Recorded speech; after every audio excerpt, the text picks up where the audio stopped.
এই সম্পদের লোভের কারণে মানুষ দিনের পথ থেকে বিমুখ হয়ে যায়।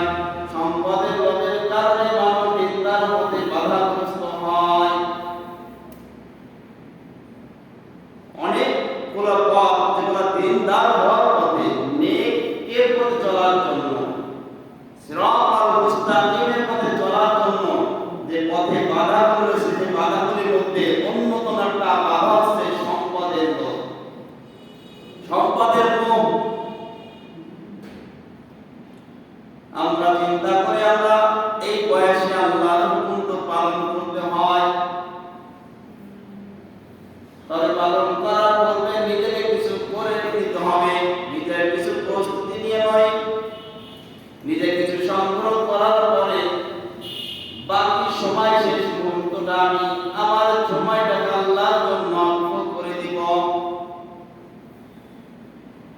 এই বয়সে আমি কিছু অর্জন করে কিছু সম্পদ মালিক হয়ে নই, কিছু সম্পদের মালিক হই। সম্পদ মালিক হওয়ার পরে এরপরে আমি আমার নিজেকে দুনিয়ার সমস্ত ঝামেলা থেকে বিমুখ করে, সমস্ত কাজ কর্ম থেকে নিজেকে বিরত রেখে আল্লাহর গোলামীর জন্য, আল্লাহর হুকুম পালনের জন্য নিজেকে পুরোপুরি অবসর করিয়া নিব।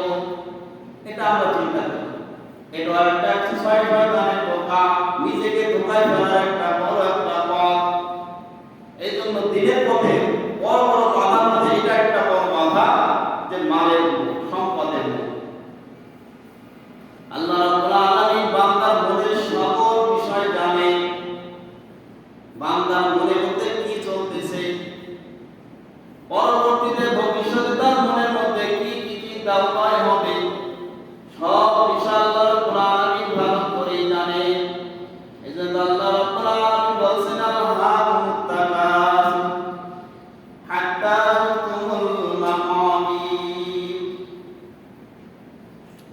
আল্লাহ রাব্বুল আলামিন বলেন, তোমরা বলো যে সম্পদ বাড়া এবং আর সম্পদে প্রতিযোগিতা তোমাদেরকে দিন থেকে গাফেল করে রেখেছে। এটা আল্লাহ তাআলা সব মিলে বলছেন যে আমাদেরকে কি সম্পদের প্রতিযোগিতা, সম্পদ বৃদ্ধির চিন্তা চেতনা তোমাদের ভিতর থেকে এটা কোনো শীতকালও কমবে না। এই চিন্তা তোমাদেরকে দিন থেকে তোমাদেরকে গাফেল করে রেখেছে। এই চেতনা তোমাদেরকে আল্লাহর হুকুম পালন করার ক্ষেত্রে, আল্লাহর গোলামি করার ক্ষেত্রে বড় বাধা হয়ে দাঁড়িয়েছে। মনে মনে চিন্তা করে কিছু সম্পদের মালিক হই, সম্পদের মালিক হওয়ার পরে বসে বসে অবসর সময় নিব, সন্তানাদিগুলা কিছু প্রতিষ্ঠিত হয়ে গেল, সকল সন্তান যখন প্রতিষ্ঠিত হয়ে যাবে আমি অবসর নিয়ে আমি আমার বাকি সময়টা আল্লাহর জন্য অবসর করিয়া নিব। আল্লাহ ইবাদতের জন্য নিজেকে পরিপূর্ণ একেবারে গুছিয়ে সাজিয়ে নিব।